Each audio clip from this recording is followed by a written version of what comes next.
Bonsoir à toutes et à tous, je suis Natacha Ruiz, co-auteure du guide de la mode éco-responsable et fondatrice de Poésia. Et ce soir, je suis avec Ali Rakib et Cécile Poignant, nos invités du jour pour le nouvel épisode du talk show Mode créatrice d'envie, comment devenir consommateur. Alors pour rappel, ce talk show a vu le jour à l'occasion de la sortie du guide de la mode éco-responsable, coécrit avec Alice Lehoux et publié par Mango Éditions. Alors, ce talk show, il a pour vocation de connecter les professionnels de l'industrie de la mode et du textile avec le grand public pour qu'ensemble, nous puissions échanger et co-créer cette industrie d'aujourd'hui et de demain pour la rendre plus vertueuse. Alors, notre thème du jour, c'est la place du végétal dans la mode. Alors, si vous n'êtes pas au courant, en fait, les premiers tissus en fibre végétale connus datent de la préhistoire. Ça fait que depuis 25 000 ans que l'homme sait coudre, lorsqu'il développe et fabrique des aiguilles, d'abord à l'aide de simples lianes, avec lesquelles il commence ensuite à faire des fils plus ou moins complexes et résistants. Il faut savoir que la première filature, donc usine où est fabriqué le fil, industriel, est créée dans les années 70, dans les années 1770 pour être précise, au Royaume-Uni. Donc le filage industriel se développe avec deux inventions. On a d'une part la machine à égrainer le coton, ça veut dire qu'on sépare la fibre de la graine pour justement fournir cette fibre, et d'autre part, celle du métier à tisser pour utiliser le fil. Alors aujourd'hui, on compte plusieurs types de familles de fibres pour bien resituer le contexte des fibres végétales notamment. Donc on a les fibres textiles d'origine naturelle, donc qui sont des fibres qui existent à l'état naturel donc et qui ne subissent pas de transformation. On a deux catégories, les fibres végétales et les fibres animales. Alors en ce qui concerne les fibres végétales, elles proviennent de plantes. Donc on a pour les plus connus le coton, qui était déjà cultivé par les Égyptiens, ou encore la culture du lin, qui remonte aussi à la plus haute antiquité, et comme le coton, qui était donc cultivé à l'époque des Égyptiens, des pharaons. On a les fibres animales, donc qui proviennent, elles, des poils d'animaux, donc comme le mouton, la chèvre, le lama ou encore le lapin. Et elles peuvent aussi provenir, par exemple, d'insectes comme le ver à soie ou les araignées. Et donc là, on a des matières telles que la laine, la soie, le cachemire. On a les fibres artificielles, donc elles qui sont obtenues par transformation de la cellulose des végétaux. Et c'est un procès de fabrication qui a été inventé en 1884 par un Français, Hilaire de Chardonnay. Donc on voit que ça fait même pas une centaine, ça fait un peu plus de 100 ans que ça existe. Donc on parle là de viscose, de tencel, et on va voir plus en détail la différence avec Ali, notamment sur la différence entre les artificielles et les végétales. Après, on a les fibres textiles synthétiques, donc qui sont d'origine organique ou minérale, synthétisées, ou créées par diverses réactions chimiques. Donc là, on va notamment voir l'élastane, le nylon, l'acrylique, le polyester et le polyamide qui proviennent du pétrole. Alors aujourd'hui, nous allons nous concentrer justement sur le côté végétal avec nos deux experts de la mode durable qui vont nous parler justement de la place actuelle et future de ce végétal dans l'industrie de la mode et du textile. Alors ce soir, j'ai d'un côté Ali Rakib. Bonsoir Ali. Bonsoir Natacha. Alors toi, tu es fondateur de la société For Weavers. Voilà. Avant cela, tu as eu plusieurs vies, et tu en as toujours plusieurs d'ailleurs. Tu voyages à la découverte de civilisations étrangères, antiques, contemporaines. Tu as été survivaliste en forêt du Sumatra, en Amazonie, en Himalaya, jusqu'à partager finalement même ton quotidien avec des peuples autochtones isolés dans le monde. Et là, donc, tu travailles sur ton doctorat d'anthropologie et de praxéologie. Alors, c'est l'étude de l'action humaine, parce que je ne connaissais pas ce mot. Et ton centre de gravité, c'est vraiment les patrimoines immatériels de l'humanité. Et donc aujourd'hui, tu es fournisseur officiel de la matériothèque d'LVMH, tu es consultant aussi pour l'UNESCO, tu es anthropologue pour Chanel et tu es chercheur pour le ministère de la Culture, conférencier à Sciences Po, à la Saint-Martin School à Londres, à l'IFM à Paris, et aussi tu enseignes l'anthropologie dans les arts, notamment à la Casa 93. Alors, juste pour expliquer, For Weaver, c'est une entreprise sociale et solidaire qui a pour mission de sourcer et d'éditer des matières textiles rares et de haute qualité, d'origine végétale et animale, issues de savoir-faire justement traditionnels dans le respect de l'environnement.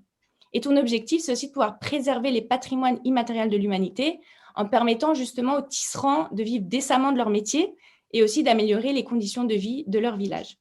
Et pour finir, tu as été aussi contributeur du guide de la mode éco-responsable. C'était un plaisir. Voilà. Et d'autre part, donc j'ai Cécile Poignant. Bonsoir Cécile. Bonsoir Natacha, bonsoir Ali. Voilà, donc toi tu es prospectiviste, donc j'ai découvert ce mot en te rencontrant. Donc tu es spécialiste des modes de vie contemporains, donc tu étudies avec passion l'évolution des tendances socioculturelles, tu scrutes les signaux faibles qui annoncent des grandes tendances de demain afin d'anticiper les nouveaux comportements des citoyens notamment et d'accompagner les entreprises au changement avec au cœur de tes recommandations le développement durable. Et donc, tu réalises justement à partir de toutes ces analyses des études stratégiques pour des marques internationales, aussi bien dans le design, l'alimentation, la beauté ou la mode. Et tu interviens aussi dans de nombreuses conférences à l'international et animes des workshops, notamment auprès de jeunes étudiants à l'IFM, entre autres, et auprès de professionnels confirmés. Voilà, donc j'ai présenté mes deux experts qui vont pouvoir parler de ce végétal. Et avant de rentrer dans le vif du sujet, je vous invite à préparer vos questions et on va y répondre à la fin. Et pour commencer, je vais vous proposer d'abord, Ali et Cécile, de vous présenter plus en détail, notamment, Ali, si tu veux commencer sur ton travail, tes missions et ton rapport aux matières textiles. Alors, tu as fait une excellente description de mon métier, mais entre-temps, le monde a changé. En 2020, les paradigmes ont changé et j'ai dû modifier, bouger mes curseurs aussi. Donc, je n'ai plus cette chance d'aller à la rencontre des peuples autochtones, je n'ai plus cette chance de voir ce qui se passe à l'autre bout du monde, mais en même temps, je me rends compte qu'il y a énormément de patrimoine immatériel en France, que c'est un territoire qui a énormément d'histoire à la fois chez ces personnes et puis même dans nos pierres. Et puis pour reprendre ton introduction, effectivement, on a des tissus qui datent de la préhistoire et le tissu, la fibre tissée la plus ancienne qu'on a de toute l'humanité a été trouvée sur le corps d'Otzi.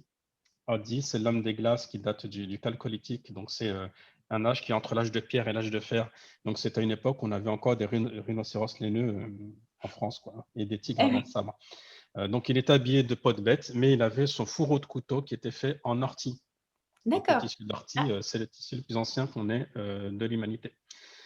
Et donc aujourd'hui, je suis plus consultant pour des entreprises sur leur anthropologie interne et externe. Donc l'anthropologie interne, c'est leurs équipes et les relations que tout le monde gère les uns vers les autres. Et l'anthropologie externe, c'est vis-à-vis de leurs fournisseurs, de leurs clients ou de la culture du pays dans lequel ils essaient de travailler. Donc voilà, mais à part ça, mon but reste toujours le même, c'est la sauvegarde des patrimoines immatériels de l'humanité en passant par le biais de l'acquisition d'indépendance financière. Et c'est dans ce sens-là que j'ai intégré aussi en septembre dernier les Nations Unies Femmes France dans le but d'encourager, d'impulser l'autonomie financière et l'entrepreneuriat féminin en France. Ok, merci beaucoup Ali.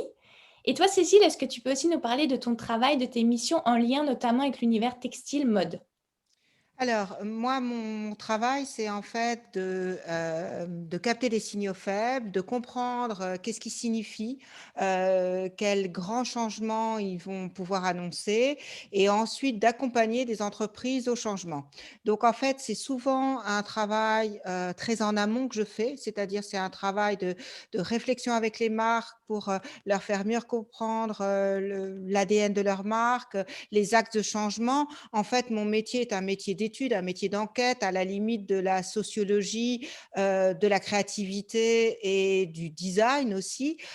Donc j'accompagne, des grandes marques de mode, des marques de luxe, mais aussi des filateurs. Je travaille par exemple avec un filateur qui est à Hong Kong. Donc je les accompagne justement sur ce changement, comment arriver à resserrer leur offre, comment mieux communiquer, voilà, comment être prêt en fait à répondre ou à devancer les attentes des consommateurs tout en gardant bien sûr l'essence de leur culture, ce qui est vraiment hyper important. Et c'est vrai que, un peu comme Ali, ce qui se passe depuis 1 an a changé aussi mon métier.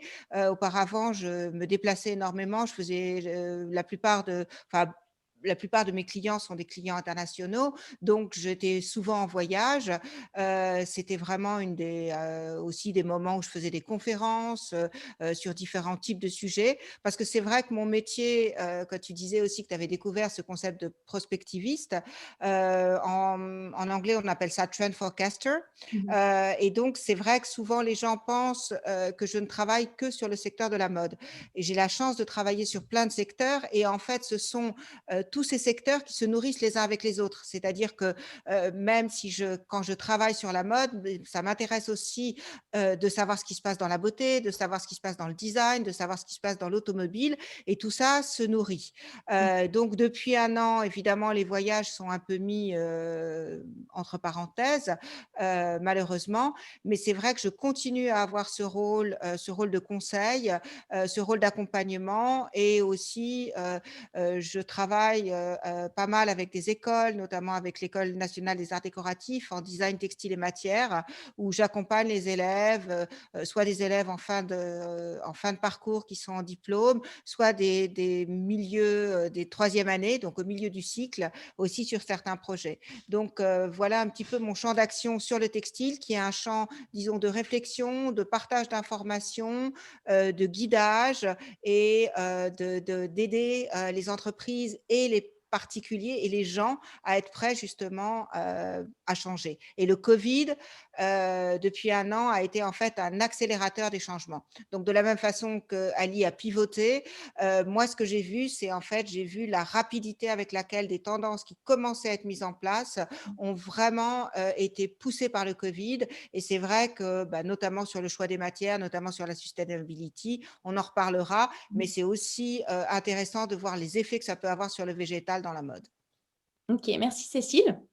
Et donc là, je vous propose qu'on rentre plus en profondeur dans le sujet du jour. Donc c'est vraiment déjà de faire un premier petit état des lieux, Ali, si tu veux, autour des matières justement issues de ce monde végétal. Donc on a les fibres naturelles dont j'ai parlé au début, et aussi les fibres artificielles utilisées actuellement, qui sont les plus populaires. Est-ce que tu peux nous aider un petit peu à nous y retrouver pour ceux qui ne connaîtraient pas tout ce qui existe, juste nous permettre de mieux nous comprendre en fait ces différentes matières?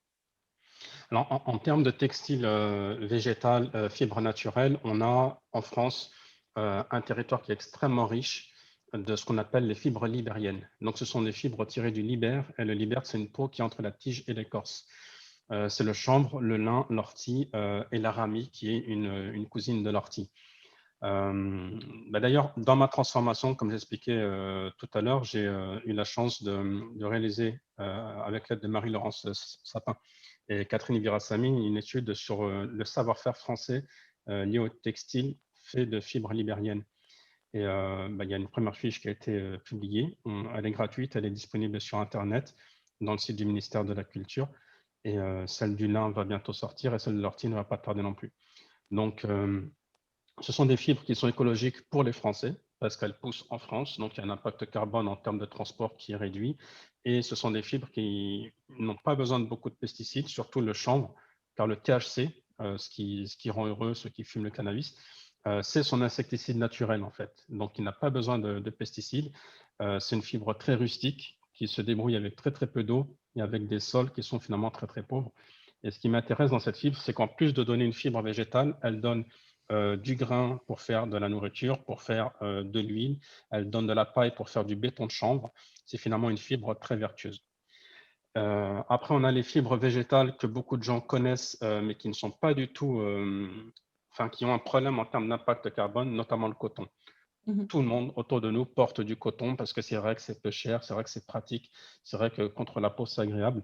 Mais il faut savoir que c'est une plante qui pousse loin, qui a besoin de beaucoup d'eau, d'engrais chimiques, de pesticides.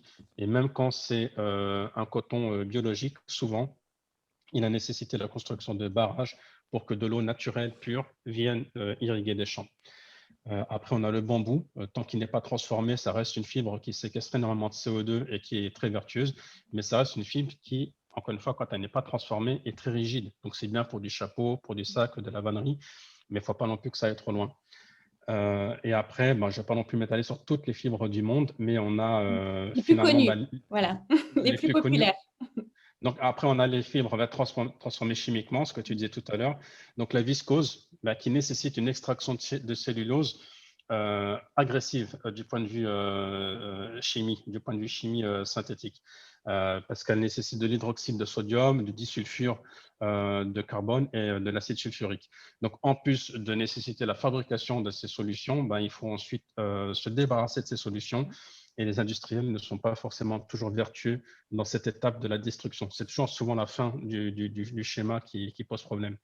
Mais il y a quand même des solutions qui ont été trouvées, il y a quand même des études qui ont été faites et il y a eu le développement du tencel qui est fait à partir de viscose de bois, du bois qui est prélevé dans des forêts qui ont été faites spécialement pour ces viscoses-là. Ce sont des forêts durables et qui utilisent un solvant biodégradable et qui est réutilisable pour d'autres fabrications de textiles, y compris l'eau qui est réutilisable en circuit fermé pour d'autres fabrications de textiles. Donc pour moi, le tencel, c'est pas la fibre 100% végétale, non transformée, naturelle que tout le monde rêverait d'avoir. Mais si on reste dans une dynamique de trouver une solution pour notre avenir, pour 60 millions ou bientôt 70 millions de Français et 7 milliards d'habitants, il faut aussi vêtir tout ce beau monde du sous-vêtement jusqu'au vêtement extérieur. Et pour moi, c'est une fibre d'avenir. Après, en termes de fibres végétales, on a les alternatives au cuir aussi. Donc, c'est le Pinatex, notamment, le fameux cuir d'ananas, qui n'est pas encore prête. Mais Carmen et Rosa continuent à travailler, continuent à faire de la recherche et développement pour avoir cette alternative au cuir avec un meilleur impact carbone, de même que le cuir de pomme utilisé par la créatrice Isabelle Pirard, une Française qui a la marque de chaussures souliers et qui, encore une fois, ce n'est pas une solution 100% écologique et 100% vertueuse, mais c'est un début. Et il faut aider finalement ceux qui ont le courage d'essayer des choses et de contribuer à la recherche. Ok, merci pour cet éclairage. Et concernant justement l'utilisation de ces fibres végétales dans l'industrie textile française, on parle de plus en plus de cette importance. Pourtant, c'est loin d'être une nouveauté ou une découverte, surtout quand on pense au lin. Est-ce que Cécile, tu peux nous partager ton point de vue justement sur l'évolution de l'utilisation des fibres telles que le lin et le chanvre?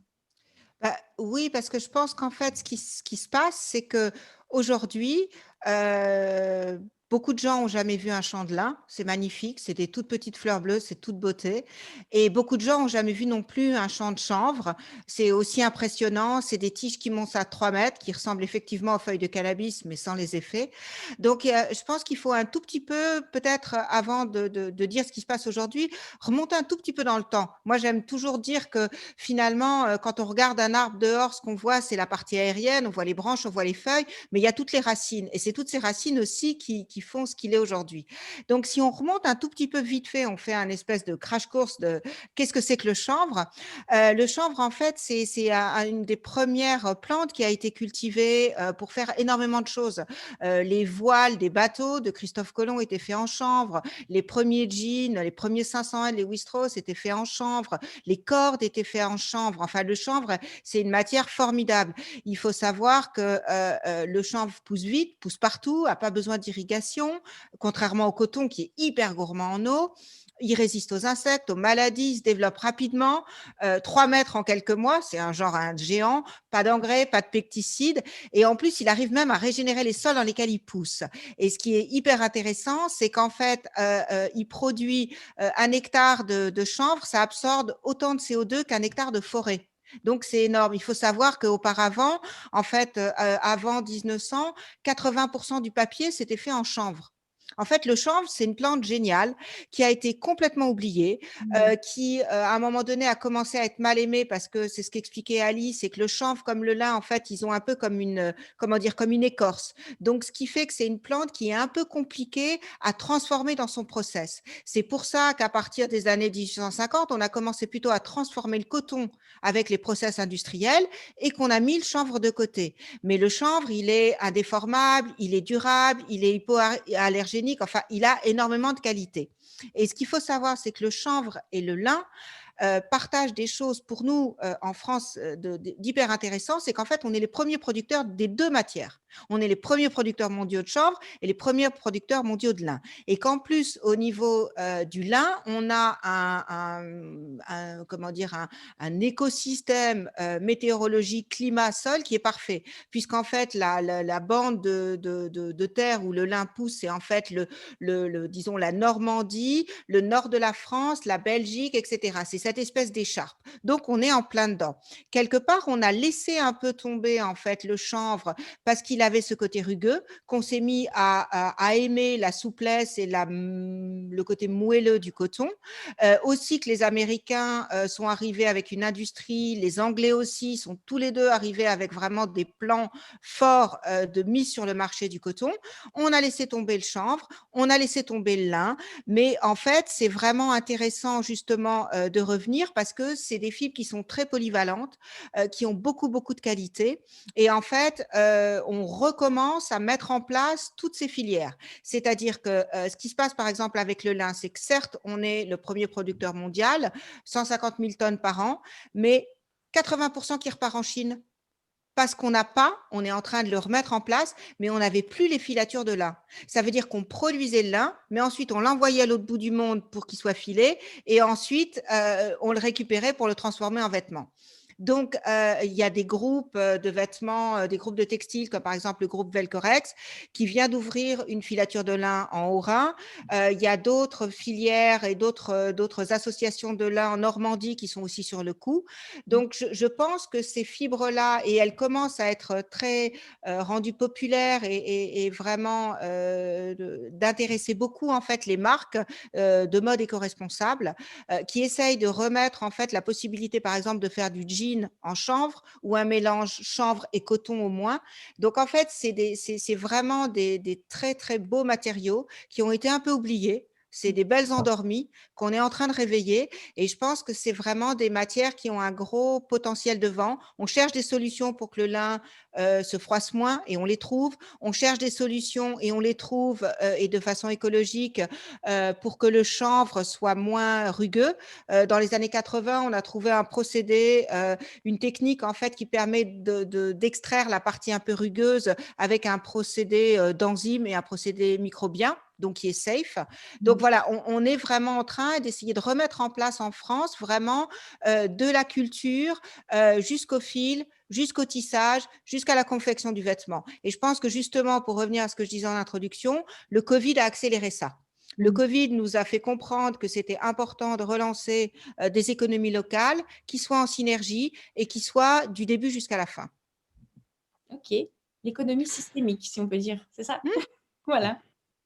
Et puis Et vas-y. si je puis me permettre, j'ai appris en 2020, alors c'était dans le cadre d'un appel d'offres du gouvernement dans le plan de relance post-Covid, où j'ai accompagné des chanvrières, donc des cultivateurs de chanvre, dans leur projet de créer une filière textile 100% française de la culture de la fibre jusqu'au tissage final en passant par la filature.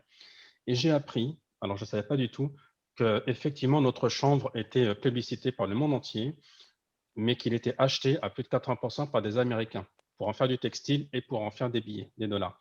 Et que notre chanvre textile qu'on a en France, en fait, on achète en Chine. Donc là, il y a une ineptie qui est assez formidable, c'est qu'on a le terroir, on a le terrain, on a la terre pour faire pousser un des meilleurs chanvres qui botaniquement pousse au monde. On a le savoir-faire textile, on a l'industrie, on a les connaissances, le patrimoine immatériel, et pourtant, on a encore un reliquat de ce fameux plan Marshall, on a encore un reliquat de ce colonialisme économique qui fait qu'aujourd'hui, on n'a toujours pas notre chambre textile 100% français. Mais heureusement qu'on a obtenu finalement, on a gagné cet appel d'offres. Et donc là, il y a un projet qui est en cours d'incubation de création de textiles en chambre 100% français.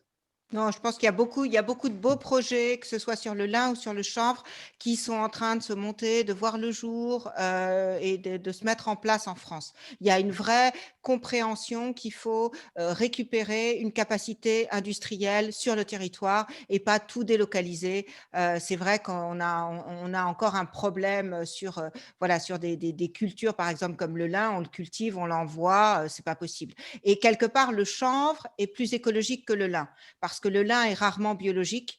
Le lin, je crois, la culture du lin est à 1% biologique, donc c'est très peu. Et par contre, le chanvre, lui, est beaucoup plus clean, etc. etc. Donc, quelque part, c'est vrai qu'il a été un peu mal aimé, puis il a été aussi un peu mis de côté, parce que ce que tu disais, Ali, au début, c'est vrai que c'est la même plante botanique qui fait le chanvre qui est utilisé en textile ou dans l'habitat, etc., que le cannabis. Et donc, à un moment donné, on l'a un peu diabolisé. C'est très réglementé, la culture du chanvre, etc. Et donc, on a un peu du mal à revenir là-dessus, mais je pense que c'est vraiment, pour moi, c'est vraiment une plante d'avenir. En France, je pense qu'il va y avoir des choses très, très belles qui vont être faites avec du chanvre. Absolument. Il a aussi été diabolisé à la fin de l'Empire parce que Napoléon ne jurait que par le chanvre pour toutes les tentes militaires et puis l'uniforme des militaires de l'Empire. Mais à sa chute, finalement, c'était un peu le bébé et l'eau du bain qu'on a tout balancé. Il y avait toute une diagonale entre le nord-est et le sud-ouest de la France où il y avait de la culture de chanvre, puis du coup a été rasée et remplacée par d'autres agricultures. Et effectivement, le lin est rarement écologique, rarement biologique, pardon. Il est écologique, mais il nécessite 12 pesticides différents. Il ne sait pas se défendre aussi efficacement que le chanvre. Donc, vive le chanvre. Allez, Voilà, hop. c'est ça. Et Alors, j'ai envie de dire vive les deux, parce qu'encore une fois, il faut habiller 70 millions d'habitants. Donc, je pense qu'on aura vraiment Oui, besoin mais je pense que des deux. attends, je veux dire, Ali, franchement, les Français jettent chaque année en moyenne 30 kilos de vêtements. Donc, si tu veux, si on arrêtait de jeter tout ce qu'on jette, je pense qu'on a largement de quoi habiller les gens, je pense, ouais, c'est franchement. sûr. On n'aurait même plus besoin vraiment de produire en vérité. En réalité, Exactement, on est arrivé à saturation de production, sincèrement. absolument. Ouais, ouais. Et justement, par rapport à tout ce que vous dites sur ces matières en particulier, qu'est-ce qui pourrait encourager justement les consommateurs à privilégier, par exemple, le lin, le chanvre, plutôt que des matières synthétiques qui sont quand même partout et qui… Clairement, enfin, je veux dire, à moins d'avoir vécu dans une grotte les 5 dernières années, je pense que tout le monde est au courant du problème que représentent les polyesters, à savoir que, évidemment, c'est des matières qui sont très, très peu chères, donc plébiscitées par la fast fashion depuis qu'elle a commencé. C'est ça aussi qui fait que les vêtements sont vendus si peu cher. Mais le problème du polyester, c'est d'abord que c'est fait avec du pétrole, donc c'est forcément une industrie polluante. Et deuxièmement, le problème du polyester, c'est sur tout ce qui est lavage. C'est-à-dire qu'il y a des microparticules de plastique qui s'échappent chaque fois qu'on lave nos vêtements en polyester et qui vont directement, comme tous les égouts mènent aux rivières et que les rivières mènent à la mer et que dans la mer, il y a les poissons. Et c'est comme ça que finalement, les morceaux de polyester de mes vêtements se retrouvent dans l'estomac des poissons. Donc, je pense qu'on est tous au courant maintenant, aujourd'hui, de ces problèmes-là et aussi des problèmes qu'on peut avoir d'allergie, enfin, je veux dire, il y a tellement de problèmes de santé. Je pense que les gens sont en train de découvrir que le textile, c'est quelque chose qu'on met contre la peau. Tout contre la peau. Donc, c'est vraiment quelque chose qui doit être safe ou avec lequel on doit se sentir bien, mais aussi avoir confiance d'un point de vue de santé. Et on est en train de se rendre compte que le polyester, on participe en fait en achetant des vêtements en polyester, on participe à une industrie qui est terriblement destructive, qui est la fast fashion. Et ensuite, en lavant ces vêtements, on continue à participer à des problèmes de pollution, notamment de pollution marine. Donc, je pense qu'aujourd'hui, si les gens un peu émotionnellement choisissent le coton, c'est vrai parce qu'il y a eu on va dire, des grandes campagnes de publicité depuis les années 1850 qui sont faites pour promouvoir le coton. Il faut savoir que le coton, il faut juste se souvenir que le coton a beaucoup été produit notamment aux États-Unis, que c'était quand même fait par des esclaves, les champs de coton. Enfin voilà, il faut se souvenir de ça. Donc c'est vraiment ça. C'était des denrées qui étaient produites à bas prix dans les colonies de tous les grands pays d'Occident. Et il faut savoir que du coup, ils ont fait un marketing d'enfer pour expliquer que c'était un très bon matériau, que ça continue dans notre inconscient collectif. Mais si on choisit le coton, c'est aussi parce que c'est une matière naturelle. Donc maintenant, il faut juste arriver je dirais, à revaloriser l'image que les gens ont du lin et du chanvre.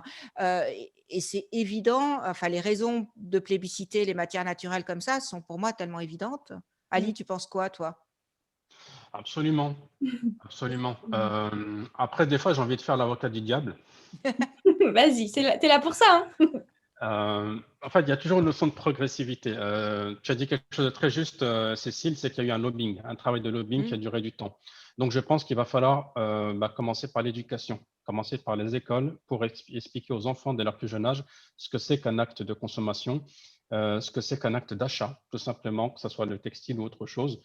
Parce que si on attend qu'il soit en capacité d'acheter, qu'il ait de l'argent dans la poche, qu'il soit adulte pour essayer de changer le mécanisme, en fait, le mode de fonctionnement de son cerveau, voilà, il y a une latence qui fait qu'au bout d'un moment, ça va être trop long. Après, pour faire l'avocat du diable, moi, je suis issu du milieu sportif. J'ai essayé de faire du sport avec des fibres 100% végétales, avec du chanvre, etc. Et ce n'est pas forcément ce qu'il y a de plus pratique, que ce soit en termes de sensation contre la peau, de praticité, d'élasticité et aussi de tenue des couleurs. Quand j'ai voulu faire du sport avec des teintures naturelles végétales, donc on va peut-être évoquer tout à l'heure, parce que la sueur de l'humain est acide et qu'à un moment donné, il faut aussi une solution qui puisse répondre à ce cahier des charges. Mais là, on est dans un cas de figure très précis. Ouais. On est dans un cas de figure qui est relié au sport, qui est relié à une certaine activité, etc. etc. Donc, non, même quand on est l'avocat du diable, en fait, il y a des moyens de s'habiller sans polluer le monde et sans être indirectement responsable de l'esclavage de gens à l'autre bout du monde, quoi. En fait, le souci avec le synthétique, au-delà de sa consistance chimique, c'est que c'est une matière qui est extrêmement peu onéreuse. Et donc, au prorata de son coût, j'ai envie de dire, c'est logique de réduire le coût de production. Mais le coût de production, souvent, ce sont des mains humaines. Et plus on réduira le prix de la matière première, et plus en parallèle, on réduira le prix de la rémunération du travailleur.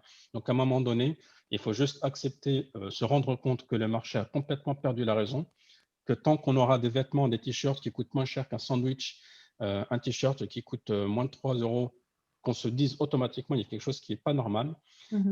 Et qu'on fasse, c'est un petit peu dans ma contribution dans ton guide, Natacha, j'ai pas trop parlé de technicité ou de textile ou de fibres, j'ai plutôt parlé d'émotion et d'acte d'achat et d'intention d'achat. Mettre du cœur, mettre de l'émotion dans un vêtement qu'on va acheter en ayant pour intention de le garder et de le porter régulièrement, c'est déjà finalement un acte d'achat écologique. Et s'il est fait en fibre végétale, il a des chances de tenir très très longtemps. J'ai des vêtements que ma mère portait quand elle était enfant et que j'ai encore aujourd'hui à l'âge de 38 ans, quoi. Ouais, mais tout à fait d'accord avec toi, Ali. Tout à fait d'accord sur ces 2 points-là. D'abord sur le point de l'éducation. Je pense que globalement, voilà, il y a un gros problème d'éducation, mais c'est valable aussi sur la nourriture. Voilà pourquoi on n'a pas des cours de nutrition à l'école, pourquoi on n'a pas des cours de connaissance du textile ou de travaux manuels, enfin de choses qui sont utiles aussi. Et puis deuxièmement, je suis d'accord avec toi, le problème du polyester et du synthétique pour répondre à la question de Natacha, pourquoi est-ce qu'on devrait plébisciter les produits naturels? Il faut savoir qu'aujourd'hui, en moyenne, on achète 60% de plus de vêtements qu'il y a 15 ans et que les habits d'aujourd'hui, les vêtements d'aujourd'hui qu'on achète, ils ont une durée de vie de 2 à 10 ans. C'est rien. En fait, un vêtement qui dure 2 ans, mais c'est rien. Donc, ça veut dire que aujourd'hui, voilà, on jette en moyenne, on achète 30 kilos, les Français, hein, on achète 30 kilos par an, on en jette 12. Et on a toute une partie de notre garde-robe qui est même pas utilisée, qui reste dormante dans les placards, dont on se sert pas. Donc quelque part, ce polyester aujourd'hui, il représente à peu près 70% des fibres textiles utilisées dans le monde. Et comme le disait Ali, son faible prix fait qu'il est absolument plébiscité par les marques de fast fashion. Mais il faut déconstruire tout ça.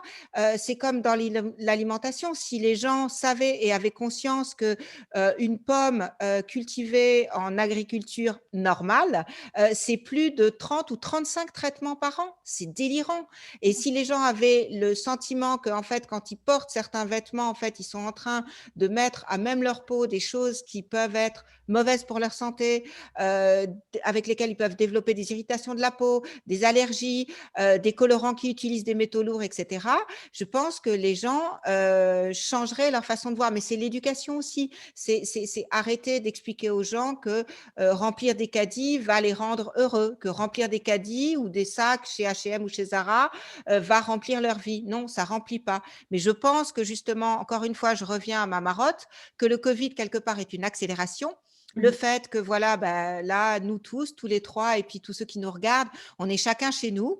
Ça fait peut-être longtemps qu'on n'a pas acheté de vêtements parce qu'on n'en a pas besoin, parce qu'on porte des vêtements plus casual, parce qu'on a peut-être on a peut-être un peu quitté cette frénésie. Et quelque part, les habitudes que le Covid sont en train de nous faire prendre, et à nous tous, c'est à l'échelle planétaire, hein. Tout le monde porte un masque, une bonne partie des gens sont chez eux. Ben, ça va changer profondément les choses. Donc, je compte aussi et beaucoup sur la jeune génération qui est vraiment sensible à ça, une partie, hein, pas toute la jeune génération, mais qui commence à prendre beaucoup de recul avec la fast fashion, à être beaucoup moins intéressée par cette espèce de frénésie. Quelque part, la mode, enfin, telle qu'on l'a vécue depuis 20 ans à peu près, c'est quelque part un espèce de mensonge très enivrant, mais totalement insoutenable. Et je pense qu'on est en train de s'en rendre compte.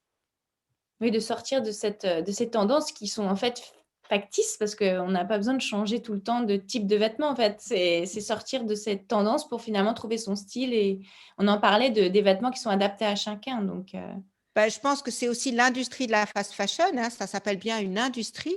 Donc, oui. l'industrie de la fast fashion, voilà, je veux dire, première fortune d'Espagne, c'est voilà, dirigeant de Zara, première fortune en Scandinavie, dirigeant de H&M. Voilà, cette industrie-là génère beaucoup d'argent.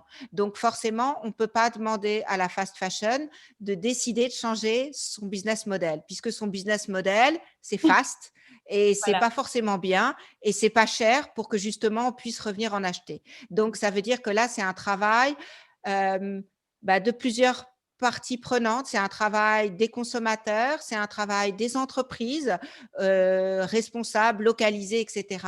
Et c'est un travail aussi des États.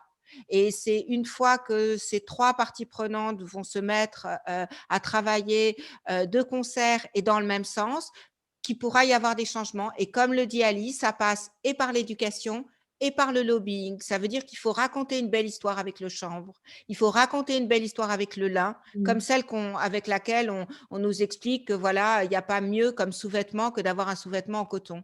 Eh ben, il faut raconter la même histoire avec d'autres produits. Oui, tout à fait. Et du coup, est-ce que finalement, si un vêtement est composé de fibres végétales, donc comme le lin, le chanvre et comme on disait le tencel aussi, du coup, qui est une fibre artificielle mais issue du végétal, est-ce qu'on peut dire du coup que c'est un vêtement éco-responsable? Qu'est-ce que vous diriez à ce sujet? Ça Alors, suffit pas. oui, il faut toujours le mettre dans son contexte. Une personne qui habite au fin fond du Venezuela et qui s'achète un lin, il faut derrière qu'il y ait une justification parce que le lin, il va devoir traverser l'Atlantique. Mais une personne qui est en France et qui porte du chanvre, oui, là, du coup, c'est éco-responsable à condition qu'elle le porte vraiment. Si c'est juste un coup de foudre et puis qu'elle l'a porté 2-3 fois et puis ensuite qu'elle le balance, ou si c'est un chanvre de mauvaise qualité avec le vêtement qui aura le col qui va s'étirer, la teinture qui va pas tenir, les coutures qui vont se déchirer et qui va du coup être balancé à la poubelle pour en acheter un autre, dans sa dimension globale, ça ne sera pas éco-responsable. En fait, il faut toujours avoir une vision globale dans toutes les questions de l'éco-responsabilité. Oui, c'est aussi c'est global, ça veut dire d'où ça vient.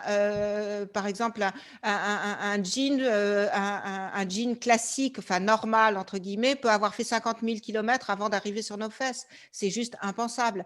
Donc ça veut dire qu'il faut savoir où est-ce que c'est produit, comment ça a voyagé, et aussi au niveau du design, comme le disait Ali, est-ce que la forme est suffisamment intemporelle pour durer longtemps? Est-ce que les coutures sont suffisamment bien faites? Voilà, donc il y a aussi il y a un ensemble de facteurs à faire, à mettre en œuvre pour qu'un vêtement soit éco-responsable. C'est pas juste la matière première, Mmh. c'est voilà, c'est l'ensemble et aussi la fin de vie.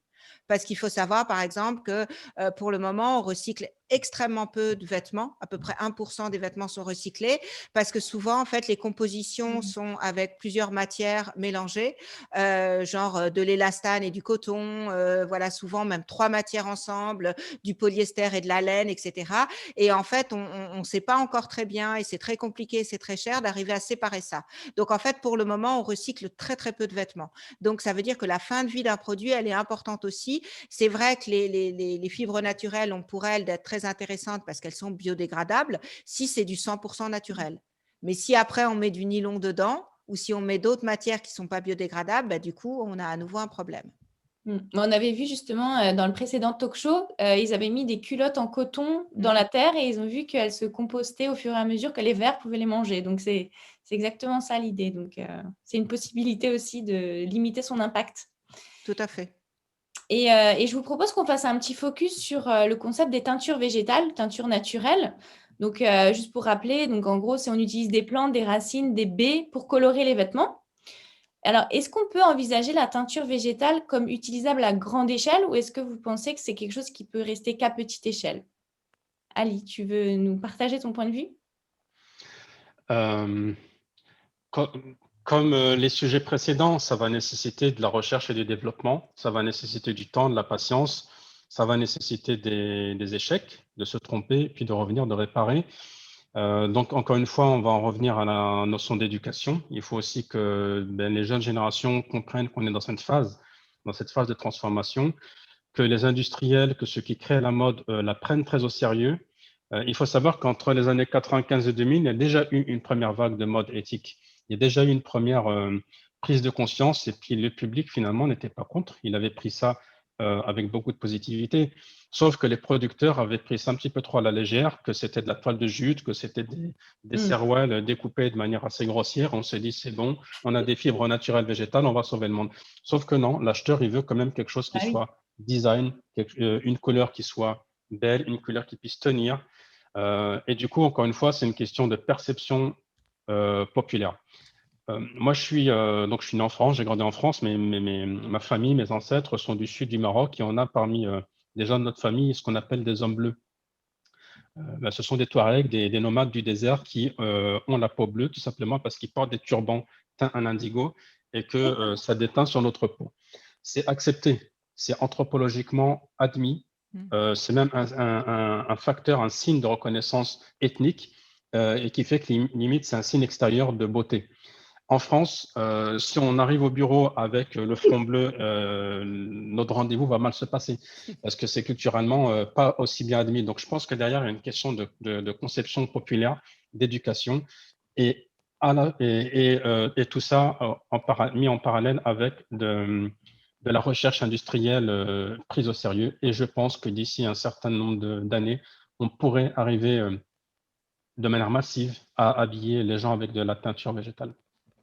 Oui, je pense que c'est aussi notre regard qui doit s'éduquer, qui doit changer. C'est-à-dire qu'on est habitué à l'idée que les vêtements n'évoluent pas dans le temps, que ça doit tout le temps rester impeccable, que la couleur ne doit pas bouger, etc. Mais je pense que les choses sont en train de changer déjà parce qu'il y a toute une jeune génération qui s'intéresse en général à tout ce qui est vintage, donc tout ce qui a un peu vécu, tout ce qui est un peu du passage du temps, et que notre œil doit probablement s'éduquer un peu à accepter la patine, c'est-à-dire voilà, il y a par exemple au Japon une technique pour réparer de la céramique quand elle est cassée qui s'appelle le kintsugi, en fait, où on remet de l'or là où il y a eu des fêlures. En fait, on met en valeur les fêlures.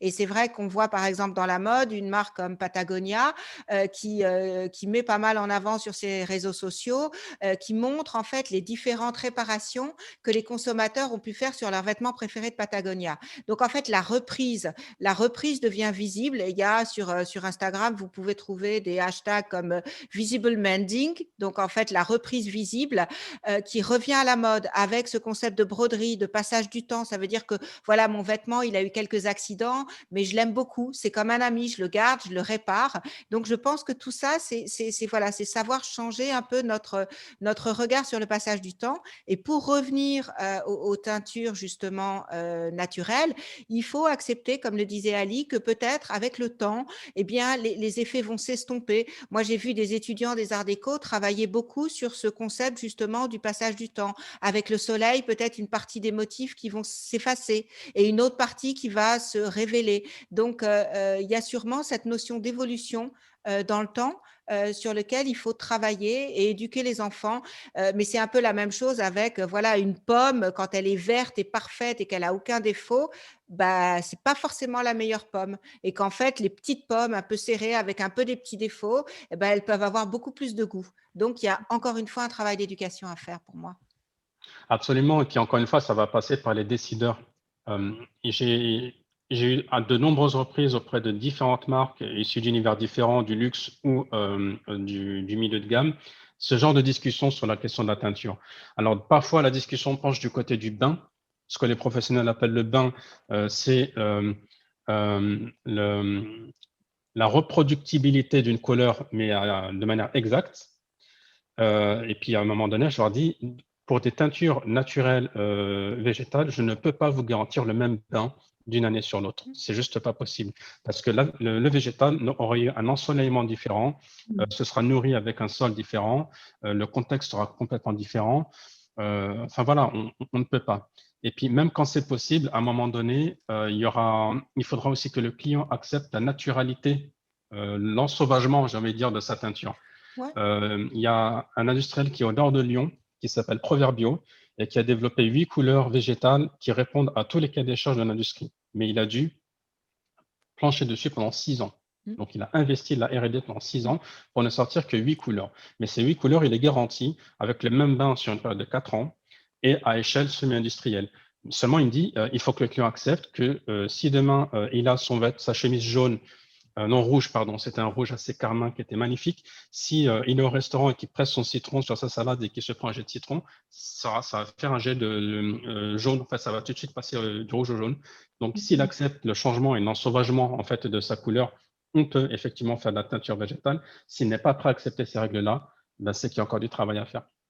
Mais je pense que les choses sont en train de changer parce que j'aime bien aussi regarder ce qui se passe dans l'alimentation parce que finalement, l'alimentation, c'est ce qu'on met à l'intérieur du corps. Le textile, c'est ce qu'on met juste à l'extérieur du corps. Et on voit par exemple dans l'alimentation, notamment dans le vin, voilà, il y a comment dire, des domaines un peu classiques qui essayent de faire des blends, des assemblages pour que chaque année, la production soit à peu près la même. Mais ce qu'on voit bien remonter en ce moment dans le vin comme tendance vraiment quand même assez forte, c'est tout ce qui est vin naturel, qui fait qu'à un moment donné, voilà, vous allez avoir un micro-lot qui va avoir tel goût et peut-être que l'année d'après, ça va pas être la même chose et il y en aura une petite quantité, ça va être des séries limitées avec des caractéristiques particulières. Et je pense qu'à un moment donné, les gens vont commencer à s'intéresser à la naturalité et justement à la variété du naturel et au fait que ce qui est intéressant aussi dans le naturel, c'est le fait qu'il y a ces évolutions, comme tu disais, Ali, et le fait que voilà, une année, peut-être que la garance, elle va être un peu plus intense et une année, elle va peut-être être moins parce qu'il va y avoir plus de soleil. Et c'est de la même façon pour la récolte d'un vin. S'il y a plus de soleil, le goût sera un peu différent par rapport à l'année d'après où il y a eu un petit peu moins d'ensoleillement et un peu plus de pluie. Donc, je pense qu'il y a cette notion du terroir, cette notion de la naturalité, cette notion de l'évolution, de la patine, du passage du temps. Et je pense que c'est quelque chose. Enfin, s'il y a une des leçons qu'on a retirées du confinement, c'est qu'on a vu à quel point en fait on se sentait coupé de la nature, à quel point en fait rester enfermé dans nos murs était difficile, surtout le premier confinement en mars. C'était vraiment difficile, c'était le printemps, on pouvait pas sortir et on était très très nombreux à manquer, à avoir besoin de ce contact avec la nature. Et quelque part, ça nous a montré ça. Et je pense que justement, il y a une partie du public qui commence à être intéressée par ces notions justement de nature, d'évolution, etc. Et donc, c'est là où il y a une place pour la teinture naturelle, à mon avis. Mais c'est intéressant ta transposition avec l'agroalimentaire parce que dernièrement, je regardais un petit peu les réactions des industriels qui font du jambon. Et il y a ce problème-là parce que le client s'est habitué à avoir du jambon rose bonbon, ce qui est absolument pas naturel parce que normalement, il est un peu plus marron, un peu plus tellurique, un peu plus terne. Mais il y a certains industriels qui sont plutôt dans le jambon biologique qui prennent le risque d'assumer la couleur naturelle du jambon et de le proposer tel quel dans le marché. Et finalement, quand le client a l'explication, non seulement il accepte, mais au contraire, il en demande encore plus parce qu'il se rend compte que là, il y a que du jambon, quoi, il n'y a rien de plus. Oui, clairement. Mais Donc, encore une fois, l'éducation. Oui, voilà, c'est ça. On a tellement été habitués en fait à avoir des choses parfaites que pour nous, s'il y a une imperfection, c'est qu'il y a un problème ou que c'est pas bon ou que voilà. Donc, C'est que les industriels nous ont oui. pendant longtemps vendu l'idée que quelque chose de parfait, de reproductible, d'identique était bien. Oui. Et que la différence, la variation, l'imperfection était un problème. Donc, c'est en ça qu'il y a effectivement de l'éducation à faire, de la narration à faire, c'est-à-dire changer de discours, mettre en valeur justement toutes ces particularités, ces irrégularités, ce passage du temps, ces spécificités, des micro-séries, etc. Il y a tout un discours à mettre en place avec un nouveau récit. Exactement, tout tout à fait. Il y a du travail en tout cas. Bah, c'est cool, tant mieux. Voilà, c'est ça, c'est passionnant. Et est-ce que selon vous, faire reposer l'industrie textile exclusivement sur des matières végétales, donc revenons aux matières, serait la solution pour une industrie plus écologique? Bah, Ali. probablement. Cécile, oui, vas-y. Ali? Qui Oui, veut non, et commencer? je veux dire, Allez-y. probablement, en fait, l'idée, c'est d'arriver à trouver les matières qui soient les moins polluantes possibles, que ce soit au cycle au moment de la production ou ensuite au moment des lavages. Il faut savoir que dans l'industrie textile, et ça aussi, c'est les fabricants de lessive qui nous ont expliqué qu'il fallait laver à 60, qu'il fallait laver à 90, qu'il fallait laver sans arrêt, etc. Après, il y a plein d'études qui expliquent que une grande partie de la pollution liée à l'industrie de la mode, elle se fait aussi au moment des lavages. Sans parler des pressings, hein. Là, c'est aussi une autre histoire de produits chimiques. Donc, sûrement, comment dire, les matières végétales sont une solution. Après, je pense que, et Ali pourra sûrement développer ça, qu'il y a des matières végétales qui sont méconnues, qu'on aurait intérêt à développer, suivant les pays de façon locale, c'est-à-dire peut-être l'ortie chez nous et l'ananas là où il pousse et pas en France. Mais bon, ça, je pense qu'Ali peut sûrement nous éclairer là-dessus. Oui, absolument. Mais d'abord, juste pour reformuler la question, Natacha, ce que tu demandes, c'est est-ce qu'on peut envisager une industrie textile 100% végétale et du coup occulter le marché de la laine, par exemple? Ce serait la faire reposer, c'est-à-dire que ce serait principal en fait. Alors, comme industrie principale, j'ai envie de dire oui, absolument. Mhm. Après, moi, je suis avant tout croyant en la force des patrimoines immatériels et le patrimoine matériel du pastoralisme, de l'élevage des moutons et des chèvres et de la réutilisation des laines. Je pense que ça fera partie des solutions. En fait, les problèmes sont pluriels et je pense que les solutions devront l'être aussi.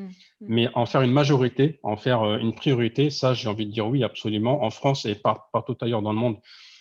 Et du coup, pour rebondir sur les fibres végétales à l'international, moi, ce qui m'anime énormément, c'est de développer les plantes, d'une part, qui poussent autour des deux tropiques, tropique du Cancer et tropique du Capricorne et tout autour de l'équateur, c'est-à-dire parce que partout, c'est là où l'être humain s'étale le plus, en fait, se concentre le plus. Donc, du point de vue global, écologie internationale, ce sont ces fibres, en fait, qui poussent toutes seules, qui sont pluviales, qui n'ont pas besoin de barrages d'irrigation et qui se défendent toutes seules aussi contre les parasites. Et notamment, il y a le bananier et l'ananas. Et l'autre avantage, c'est qu'il s'agit de plantes d'agriculture vivrière. Donc, elles vont avant tout donner du fruit à la population qui les cultive. Elle va donner du boulot pour vendre ses fruits. Et ensuite, les déchets, on les récupère pour en faire du textile. Et au-delà de ça, ce qui m'intéresse, c'est que ces déchets-là, jusqu'à présent, étaient juste des déchets. Donc, on les jetait, on les laissait se composter. Donc, au départ, je pensais que c'était une forme de permaculture et que c'était fait exprès. Sauf qu'en fait, non, pas forcément. Ça n'alimente pas plus que ça le sol et ça crée des lieux de nidification pour les moustiques à partir du paludisme. Il faut savoir que le paludisme tue beaucoup plus que les guerres dans le monde. Et l'idée de récupérer avant pourrissement ces fibres, notamment le tronc du bananier ou les feuilles d'ananas, pour en faire du textile, bah, du coup, il y a une nouvelle vague d'emploi. Et puis, on diminue en fait la multiplication, la prolifération de ces moustiques porteurs du paludisme. Et donc, ce qui m'intéresse aussi, ce sont les fibres cactées, les fibres qui sont issues d'un cactus ou d'un palmier. Parce que là encore, ce sont des fibres naturellement rustiques qui n'ont pas besoin d'eau, pas besoin d'engrais chimiques, pas besoin de pesticides et qui poussent 3 à 4 fois par an à chaque fois qu'on les coupe et qui donnent aussi de la substance, notamment je pense au Ixtlé. Le Ixtlé, c'est un terme autochtone au Mexique qui signifie agave, qui donne la pulpe pour faire la tequila et après, on peut récupérer la fibre pour en faire du textile. Pareil pour l'aloe vera. On prend la pulpe pour en faire la cosmétique ou pour en faire de la nourriture et on récupère le déchet organique pour en faire du textile. Donc ça, effectivement, ce sont des solutions localisées autour de l'équateur, mais qui ne sont pas forcément des solutions pour nous parce qu'on habite loin de l'équateur. Oui, c'est ce que j'allais te dire. Du coup, c'est vraiment des solutions végétales locales, en fait, par rapport aux plantations, aux cultures locales de chaque pays, quoi, si on peut dire. C'est ça, que ce soit pour le vêtement, que ce soit pour l'alimentation, moins on va chercher loin et mieux on va se porter. Mhm. Oui, je pense qu'il y a une nécessité en fait à un peu, comment dire, redescendre d'une échelle les industries, que ce soit les industries agroalimentaires ou l'industrie de la mode et l'industrie du textile. C'est-à-dire que là, on est dans des systèmes où en fait, on ne compte pas, comment dire, on ne compte pas les frais de transport à leur vrai prix. Et c'est ça le problème qu'on a aussi. Et par exemple, sur l'alimentation, on sait très bien que si les gens se mettaient à manger de la viande vraiment de façon beaucoup moins fréquente et qu'on ne faisait pas voyager la nourriture, il n'y aurait pas toutes les pertes qu'il y a au niveau de l'alimentation. Donc en fait, le problème du déplacement de toutes ces matières sur comment dire, des navires qui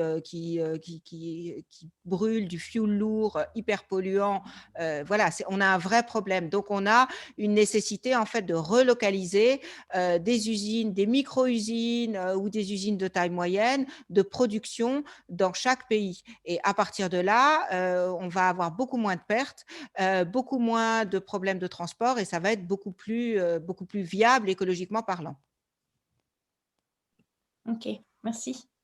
Et est-ce que vous pensez qu'on peut réindustrialiser l'industrie textile en France avec justement les matières végétales dont on a parlé, lin et chanvre, par exemple?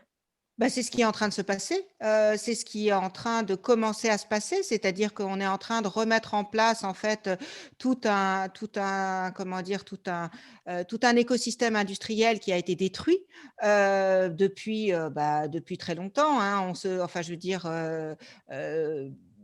historiquement, tout le nord de la France était une région, textile, très prospère et très active. Donc là, c'est en train de se remettre en place. Il y a aussi des marques, comment dire, récentes comme 1083 qui essayent justement de remettre en place un écosystème complet de la production, de remettre en place des usines. Et c'est d'ailleurs encore une fois au moment du premier confinement et au moment du manque de masques qu'on s'est rendu compte en fait à quel point en France on était peu équipé en industrie, puisqu'en fait on avait quelques industriels qui étaient capables de faire des masques, mais en fait très peu, puisque la plupart de tous nos vêtements sont fabriqués bien loin, que ce soit au Vietnam ou en Éthiopie ou au Bangladesh, ou enfin voilà. Et à chaque fois, c'est le nouveau pays le moins cher que choisit la fast fashion. Donc la réalité, c'est par exemple, encore une fois, avec le Covid en mars dernier, on s'est rendu compte du manque d'industrie. Donc on est en train de le remettre en place. Mais ça veut dire que c'est tout un écosystème à changer. C'est aussi arrêter cette espèce de frénésie d'achat et puis ensuite de mettre nos vêtements qu'on veut plus dans des bennes en pensant que ça va être donné à des gens qui en ont besoin, alors qu'en fait, ça finit au Ghana principalement. Et donc, c'est à nouveau transporté. Donc, quelque part, il y a une aberration si on pouvait regarder et suivre en fait le flux complet de vêtements qu'on a pu acheter en fast fashion, qui ont fait 3 fois le tour de la planète, qu'on renvoie ensuite encore après au Ghana, tout ça pour finalement ne pas pouvoir être utilisé sur place ou ne pas pouvoir être remis en bon état. Donc, ça va être brûlé dans des conditions mauvaises. Donc, voilà. Donc, je pense que oui, on peut remettre en place des industries de taille peut-être plus réduite, c'est-à-dire que peut-être qu'il y a un moment où il faut quitter ce côté industrie mondiale où on fait faire le fil là-bas, on fait coudre le vêtement au Vietnam, on le ramène en France pour faire coudre de boutons et pour apposer une étiquette Made in France dessus. Oui, il y a un moment où peut-être il va falloir revoir des systèmes globaux de production et où on peut remettre en place en France de l'industrie textile. Ouais, moi je pense. Et C'est une optimisation. pour compléter, je vais aussi rajouter le fait qu'il faudra à nos industriels faire de la coopération, de la cohésion inter-industrielle. Pour reprendre l'exemple du chanvre sur lequel j'ai eu la chance de travailler, mais j'ai compris qu'il ne suffisait pas de cultiver le chanvre et de le faucher. Il faut le faucher de manière à ce que ça puisse être utile à l'industrie textile, parce que jusqu'à présent, il a été fauché pour en faire du béton de chanvre, pour récupérer les graines, pour en faire de l'huile, etc., etc. Mais si on veut le faucher pour en faire les fibres les plus longues possibles, il faut le faucher dans un sens particulier. Et du coup, il faut que la machine change, il faut que l'industrie change. Il faut ensuite que la machine qui le récolte et qui le mette dans la machine, qui le transforme, etc., s'adapte. Pour l'instant, on est très fort pour faire du chanvre cotonisé, c'est-à-dire du chanvre mélangé à d'autres fibres, principalement le coton. Il leur faut encore du temps pour développer une technique pour faire du fil 100% chanvre avec un une épaisseur un peu plus fine que ce qu'il fait déjà pour pouvoir faire de la maille et notamment du t-shirt et du vêtement de corps. Et donc voilà, il y a de la R&D à faire, il y a du travail à faire, mais j'ai envie de dire, c'est en cours, c'est en bonne voie. Après, il y aura des parties qui resteront complexes encore un certain temps, notamment la filature, parce que le chanvre, tout comme le lin, nécessite une vingtaine d'étapes que la machine ne peut pas faire. Donc, seul l'homme peut le faire. Et si on compte un salaire minimum, ne serait-ce que le SMIC, pour toutes ces petites mains, à un moment donné, le tissu va coûter un prix psychologique supérieur. Donc là encore, on en revient à la question de l'éducation. Il va falloir que les gens comprennent ce qui se passe. Il va falloir faire du lobbying, de la communication, de l'éducation, pour qu'on comprenne pourquoi ça coûte plus cher qu'avant, pour qu'on comprenne quels ont été les changements établis et quelles sont les vertus de ces changements-là. Et, in fine, je pense que oui, on peut avoir un retour de l'industrialisation française pour les fibres végétales et naturelles. Ok, merci beaucoup. Alors, on arrive à la fin de ce talk show. Donc, je vous invite à poser vos questions. J'ai vu qu'il y avait déjà pas mal de questions, donc on va y répondre dans un instant. Et pour conclure, est-ce que Ali, tu voudrais juste nous faire un petit laïus sur les nouvelles matières végétales en cours de développement? Tu m'avais parlé de plusieurs nouvelles matières. Je ne sais pas si tu veux nous en parler rapidement, si tu voulais rajouter Alors, des choses. oui, absolument. Il y a tout à l'heure, j'avais parlé un peu des simili-cuirs, des alternatives au cuir. Notez bien que j'appelle pas ça du cuir végétal, hein. Tout à l'heure, je parle d'alternative au cuir parce que c'est absolument pas du cuir et il faudra lui donner un nom. Oui, je pense éventuellement aux fibres aquatiques, aux fibres tirées des océans, notamment aux fibres tirées des algues. Des Australiens, en fait, ont pu travailler avec des communautés autochtones aborigènes sur un savoir-faire ancestral de tissus tirés du kelp. Donc, le kelp, c'est une algue qui fait 4 à 5 mètres de haut et qui est sous-marine, comme toutes les algues sont sous-marines, et qui donne un tissu qui peut être affiné et qui peut être vraiment porté à même le corps et qui est très agréable.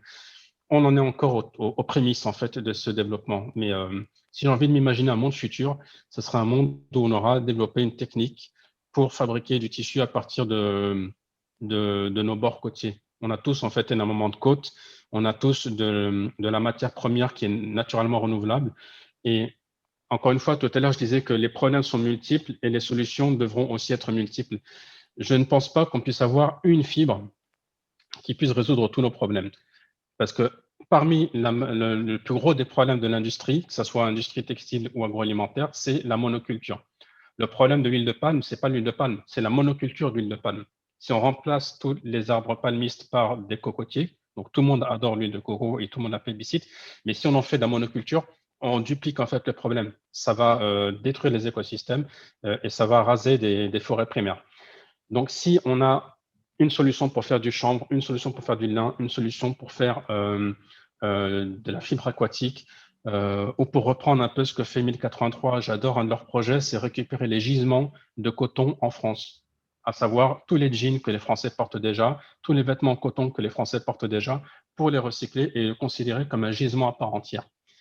Pourquoi pas? Ça peut être intéressant du coup de se dire on a déjà la matière première disponible en France, sauf qu'elle n'est pas, elle a pas les pieds sur terre et la fleur de coton au sommet, mais elle est déjà tissée et trouver une technologie pour la déconstruire et la refabriquer.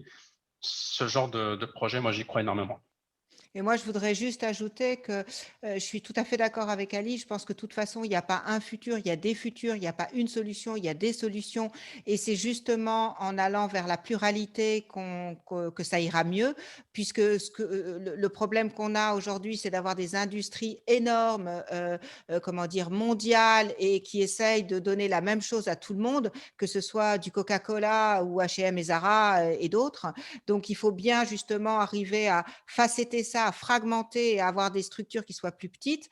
Et je pense qu'il y a aussi des recherches intéressantes qui se passent actuellement dans les laboratoires, notamment avec le mycélium. Le mycélium, c'est l'espèce de réseau en Champignons. fait des champignons, et ils sont en train de chercher déjà depuis pas mal d'années des alternatives au cuir avec justement ce mycélium. Et donc, je pense qu'il y a aussi des choses qui peuvent être fabriquées en laboratoire qui pourront être une partie de la solution. Voilà. Et je pense que la solution, elle sera justement dans cette espèce de panachage et pas justement de revenir sur une seule chose, parce que c'est là où ça devient dangereux. Merci beaucoup, hein, en tout cas, pour ces précisions pour le futur du végétal. Et donc, du coup, est-ce que vous auriez un mot pour conclure avant qu'on passe aux questions? Moi, je suis assez confiante à partir de en fait, je veux dire, je trouve que, cette crise, qu'on est en train de traverser, qui est une crise multiple, hein, qui est sociale, politique, une crise de santé, une crise économique, enfin voilà, elle prend plein de visages. Mais je pense que ce qu'elle a de fondamentalement intéressant, c'est qu'elle nous met face à nous-mêmes et qu'elle a obligé à accélérer les changements. Et que je pense que justement, cette accélération des changements peut juste nous faire gagner du temps et nous faire aller plus vite dans le bon sens ou dans les bons sens. Ok, merci beaucoup. Et Et Ali? moi, je proposerais deux choses. D'abord, essayons, soyons dans l'achat conscient, donc dans l'achat vraiment d'amour. On a un vêtement, on a un coup de cœur, mais il ne faut pas que ce soit un coup de cœur passager. Si vraiment on choisit nos vêtements, on choisit la bonne couleur, on choisit le bon design et qu'on aime ce vêtement qu'on porte souvent, c'est déjà un acte écologique. Et ensuite, deuxième message, aidons ceux qui font l'effort d'essayer. Même si la solution n'est pas totalement écologique et qu'elle nécessite du développement, c'est en finançant le développement qu'on arrivera finalement à une amélioration. Ne soyons pas trop sévères envers ceux qui essayent. On a plein de transpositions à faire, mais on a notamment l'industrie de l'automobile où ceux qui font des voitures électriques en ce moment se font taper sur les doigts parce qu'effectivement, les batteries électriques ne sont pas si écolo que ça. Mais c'est un début. C'est un début. Ils vont retravailler dessus, ils vont l'améliorer. Mais ce qui est sûr et certain, c'est que l'industrie de l'automobile pétrole, elle est vouée à l'échec, de toute manière. Oui, puisque de toute façon, c'est une énergie fossile. Donc, c'est pas comme le végétal qui se régénère aussi vite, quoi. C'est ça. Voilà. Alors, il y a beaucoup de questions. Donc, la première que je vois, c'est de Karine Seigneuré. Quelle surface de culture de lin et de chanvre faudrait-il pour subvenir aux besoins des Français en remplacement du coton et des synthétiques? Est-ce que vous sauriez répondre? Non, moi pas précisément, mais en tout cas, ce que je sais, c'est que d'abord, il faut arriver à diminuer la consommation délirante qu'on a. Il faut savoir que, par exemple, je parlais d'un marché qui se situe, un marché de seconde main qui est au Ghana. C'est là où arrivent en fait tous les vêtements de seconde main. Il y a 30 000 personnes qui en vivent, mais qui en vivent dans des conditions insalubres, d'insécurité, etc. Et il faut savoir que voilà, ils revendent en fait à peu près 100 millions d'articles tous les 4 mois. Donc, ça veut dire qu'il ne s'agit pas juste de dire quelle surface il faut pour comment dire, donner la possibilité de consommer la même quantité. Il faut déjà réviser la quantité de consommation. Il faut déjà arriver à être plus dans la durabilité. Comme le disait Ali, garder un vêtement plus longtemps, ne pas être dans un espèce de frénésie de renouvellement. Et je pense qu'à partir de là, on a sûrement largement… Là, ce que je veux dire avec cet exemple de ce marché au Ghana, c'est qu'en fait, on est bien au-delà de la réalité des besoins qu'on a. Ça veut dire que là, aujourd'hui, par exemple, ce marché de seconde main, il a mis en péril toute l'industrie textile de la région. Parce que pour tous les gens qui habitent là-bas, c'est beaucoup moins cher d'acheter des vêtements de seconde main que d'aller acheter du tissu pour se faire un vêtement par un tailleur local. Donc la réalité, c'est qu'on a atteint le pic de consommation. Il faut déjà qu'on descende et on a sûrement largement la possibilité de produire ce dont on a besoin. Merci. Ali, tu veux répondre? Non, du coup, Cécile a tout dit. Ok, parfait. Alors, j'ai Keira aussi qui pose une question. Que pensez-vous de l'avenir de l'industrie du cuir en France? Le cuir fait partie du patrimoine immatériel français et permet de recycler des déchets issus des abattoirs. Pensez-vous que c'est une industrie viable? Je ferai le copier-coller de la réponse de Cécile.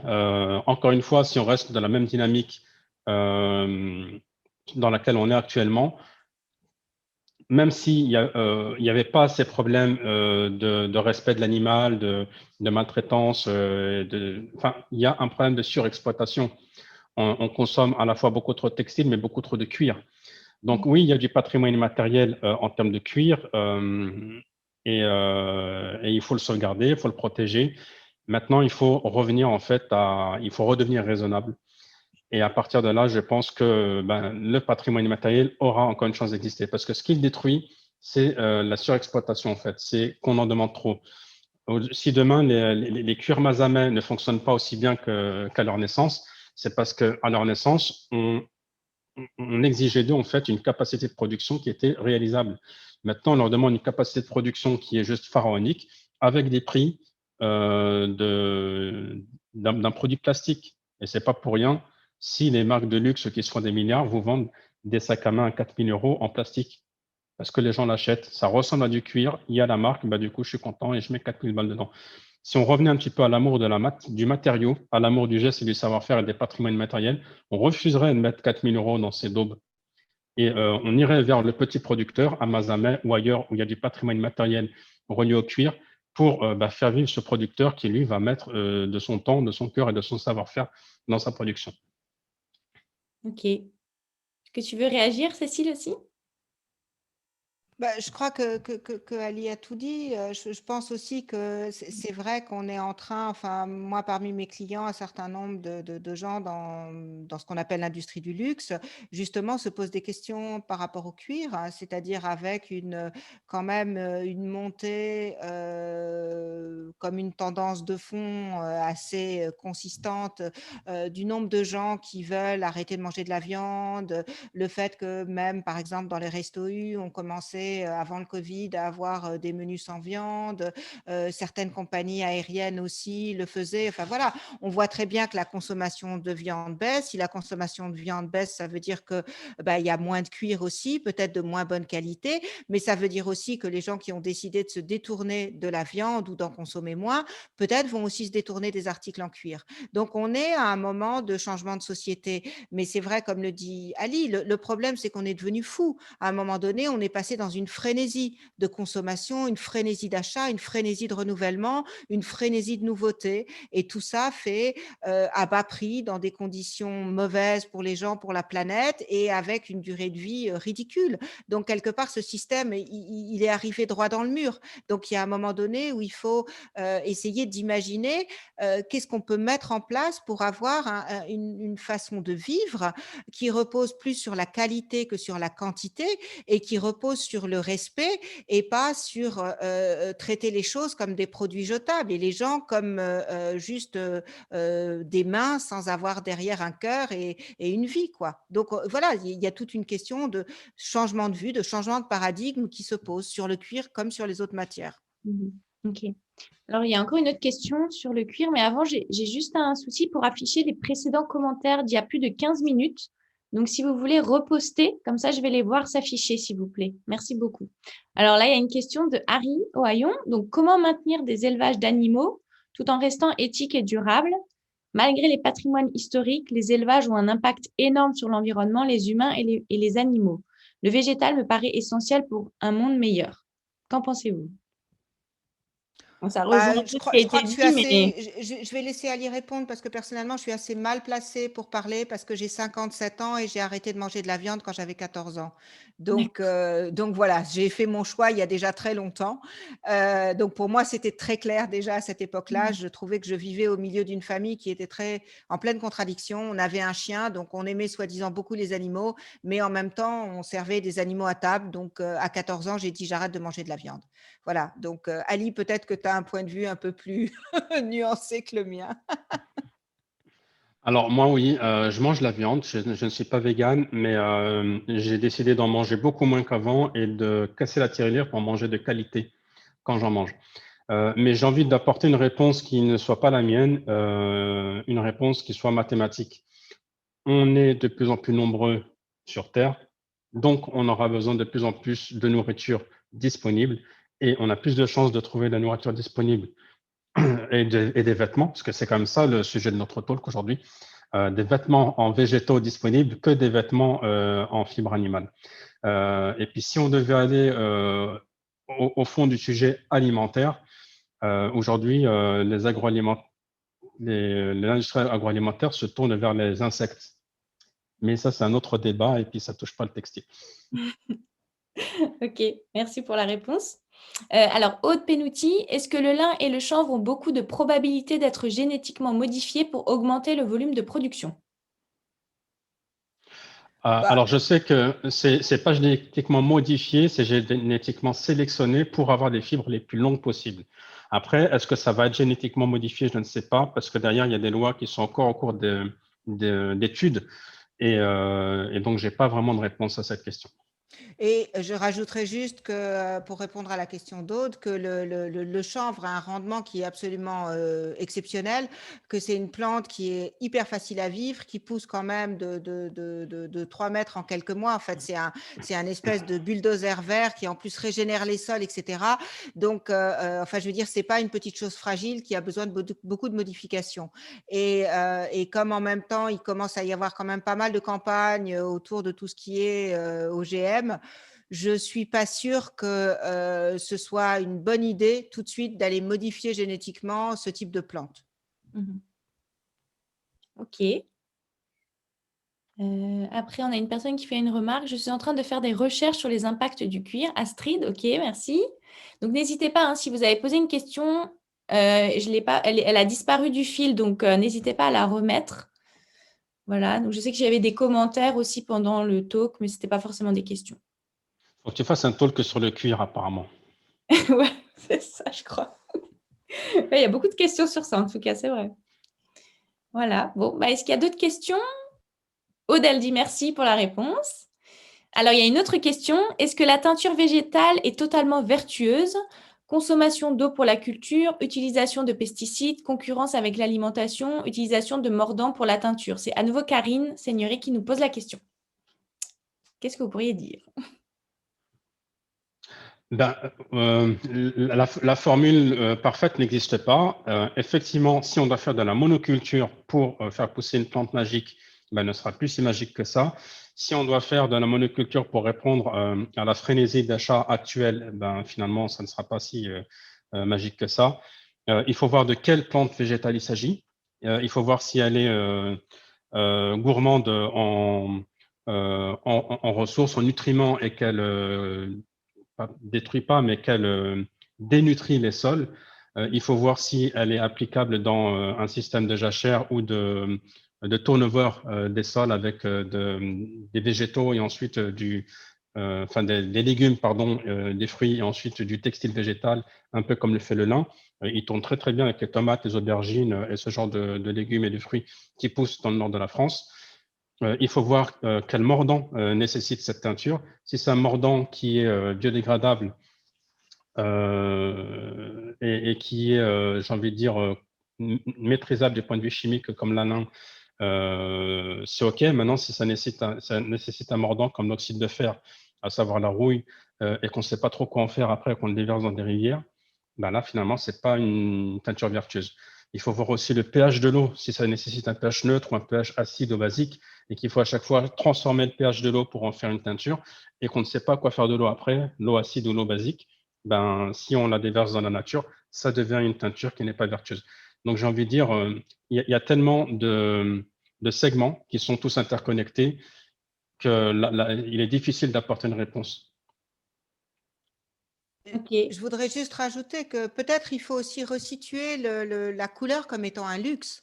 C'est-à-dire qu'au fond, il y a aussi de la couleur naturelle de la fibre qui est peut-être intéressante, qui est peut-être à revaloriser. Peut-être que finalement, la couleur est un vrai luxe. Et il y a sûrement aussi des synergies à trouver entre différentes industries, c'est-à-dire les déchets d'une industrie qui peuvent devenir les trésors d'une autre. Moi, j'ai travaillé pendant pas mal d'années dans le parfum et par exemple, il y avait les déchets, par exemple, de l'industrie avec laquelle on fait quand on fait des jus d'orange ou des choses comme ça, il reste plein d'écorces d'orange, etc. À partir de là, on peut les extraire pour récupérer les huiles essentielles pour faire des parfums. Donc, il y a sûrement aussi une synergie à trouver dans les déchets d'une industrie qui peuvent servir à une autre. Donc, c'est non seulement probablement des systèmes d'usines plus petites qu'il faut mettre en place, mais réfléchir au sein même d'un territoire, comment il peut y avoir des complémentarités et comment on peut arriver à boucler quelque part la boucle et utiliser les déchets d'une industrie pour servir, pour être utilisés vraiment le plus possible par une autre industrie. Et là, il y a plein de synergies à mettre en place. Oui, absolument. J'ai vu au Guatemala, chez les Cachiquel, donc c'est une communauté autochtone descendante directe de Maya, des teintures faites à partir de noyaux d'avocat. Et ça donne un magnifique rose, en fait, qui tient au soleil, qui tient à la lune, qui tient au lavage. Et du coup, ils récupèrent le noyau de l'avocat, ils récupèrent un déchet et ça fait une magnifique teinture. Sinon, j'ai vu en Californie, donc ce sont des partenaires avec qui je travaille de manière officielle. C'est Land to Label. Ils récupèrent en fait l'industrie du tabac, les feuilles qui ne sont pas voulues par l'industrie du tabac ou du cigare, qui étaient destinées à la destruction pour en extraire en fait des pigments et en faire toute une palette de couleurs qui ne reste pas seulement autour des couleurs telluriques et du vert, mais qui va jusqu'à du bleu turquoise et du rouge cerise. Et l'avantage avec le tabac, c'est que c'est une plante qui est de la famille des tomates et de je ne sais plus quoi, mais en tout cas qui n'a même pas besoin de mordant. Donc ça, c'est intéressant, une teinture végétale qui tient sans avoir besoin de mordançage. L'inconvénient, c'est qu'on n'a pas réussi à la vendre à une marque de luxe française parce qu'à la fin de la recherche et du développement, on s'est rendu compte qu'elle tenait extrêmement bien sur la soie, extrêmement bien dans le cuir. Donc, toutes les fibres protéiques, en fait, elles tiennent extrêmement bien. Seulement, il y a des résidus de nicotine dans la teinture. Ça ne nous a pas posé de problème ni à moi, ni à mes collaborateurs, ni à leurs chimistes, parce qu'on s'est dit, la nicotine, elle est certes nocive quand on ingère, mais sur la peau, mais sauf que la loi française préconise en fait le principe de précaution. Et tant qu'on n'a pas de preuve de son innocuité, on considère que c'est dangereux. Donc, c'est à celui qui fait la proposition de valeur de prouver l'innocuité du produit. Mais les chimistes n'ont jamais pu le prouver scientifiquement. Donc, pour l'instant, c'est le statu quo. On n'a pas pu vendre cette teinture. D'accord. Ok, mais en tout cas, c'est vachement intéressant, c'est révolutionnaire cette. Ouais, super. Oui, en plus, moi, ce que j'aimais bien dans ce projet, c'est pour ça que j'ai accepté de le rejoindre, c'est qu'au-delà de proposer une teinture végétale issue d'un déchet végétal et qui, en plus de ça, n'a pas besoin de mordançage, ça donne une alternative aux industries de la cigarette qui savent très bien qu'elles nuisent à la santé du monde, qui savent très bien qu'elles tuent des gens, mais qui n'est pas capable d'elles-mêmes de se faire harakiri, quoi, de se suicider. Mais si on lui apporte une alternative pour continuer à faire du chiffre et à gagner de l'argent sans forcément fabriquer de la cigarette, mais en fabriquant de la teinture, pour moi, c'est une alternative qui peut être intéressante à exploiter. Ok, merci. Et j'ai vu qu'il y avait encore une question donc, en lien avec cette fois le tannage végétal. Alors, la personne qui s'appelle Astrid Prévost, j'ai lu que l'avantage du tannage végétal est qu'il rend le recyclage du cuir possible. J'en déduis donc que le cuir tanné au chrome n'est pas recyclable. Est-ce bien le cas? Pas de recyclage possible du cuir au tannage minéral. Alors, je ne sais pas pour la seconde partie de la question, est-ce que le tannage au cuir au chrome est recyclable ou pas? Je sais juste que le tannage végétal est une bonne idée, mais encore une fois incomplète. Elle nécessite énormément d'eau. Donc, il y a encore du travail à faire pour que le tannage végétal soit complètement vertueux. Mais sinon, je n'ai pas de connaissances en termes de recyclage du cuir chromé.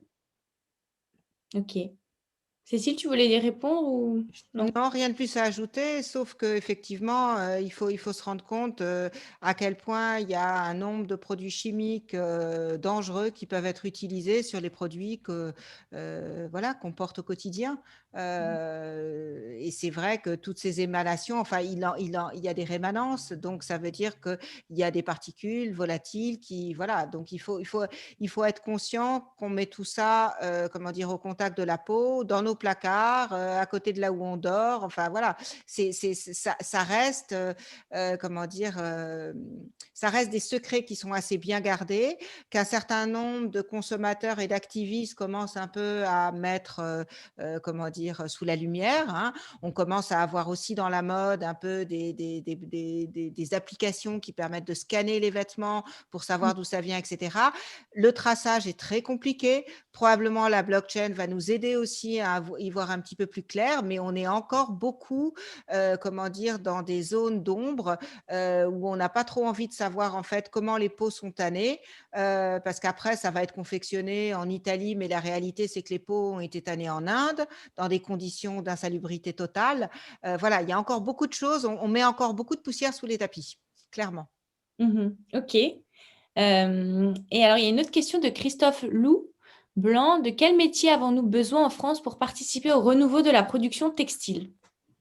La filature. Des métiers de l'éducation. Ok, Oui. c'est dit. Et je crois qu'il posait une question aussi sur les organismes liés au lin et au chanvre. Il voulait des liens. Je ne sais pas si vous les avez en tête, sinon on pourra les mettre dans Facebook, on pourra vous écrire les liens. Voilà. Sinon, ce que vous pouvez faire, c'est taper sur Google ministère de la Culture, Chambre, Mhm. parce que la fiche anthropologique est déjà éditée, elle est consultable gratuitement. Elle fait une 20aine de pages avec des labels PCI, patrimoine culturel immatériel, qui ont été attribués en fait à des détenteurs de savoir-faire. La fiche sur le lin va bientôt sortir et celle sur l'ortie va mettre un peu plus de temps. Mais bon, il y a une 20-30 pages pour chaque fibre et il y a beaucoup d'informations à l'intérieur. Ok. Du coup, la réponse sont là. Et puis, il y avait Aude qui rajoutait l'important et Confédération européenne du lin et du chanvre. Je ne sais pas si ça rejoint aussi. Du coup. Alors, l'important, c'est les porteurs du projet du retour de la filature, si je ne me trompe pas, du lin en France. Et la CELC, c'est la Confédération européenne du lin et du chanvre. C'est vraiment la grosse... c'est l'organisme qui fédère effectivement tous les savoir-faire, toutes les connaissances, toutes les techniques, toutes les recherches et le développement principalement sur le lin, mais aussi sur le chanvre en France. Ok. Tout le monde dit merci. Visiblement, ils étaient très contents du talk show. Donc, merci d'avoir été présents jusqu'à la fin. Et du coup, on va bientôt conclure. Donc, pour finir, je vais juste vous annoncer la petite surprise que j'avais présentée dans l'annonce du talk show. Donc, on fait gagner un guide de la mode éco-responsable à partir de demain, du 5 au 12 mars.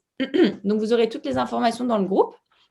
Et donc, si vous voulez en savoir plus sur le guide d'ici là, il y a le site de modeécoresponsable.com. Et il est aussi disponible sur la FNAC et sur le site de Place des Libraires. Voilà, et du coup, vous pourrez retrouver la contribution d'Ali dans le guide. Et je vous remercie beaucoup, en tout cas, Cécile et Ali, d'avoir été là ce soir pour répondre à toutes nos questions.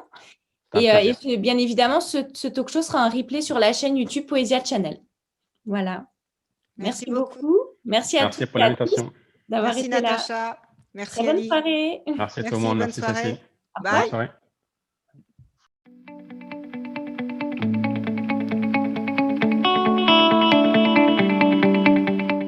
Si ce contenu t'a plu et que tu n'es pas encore abonné à la chaîne Poesia Channel, abonne-toi dès à présent pour recevoir une notification pour les prochains épisodes, pour devenir toujours plus un consommateur. À très bientôt!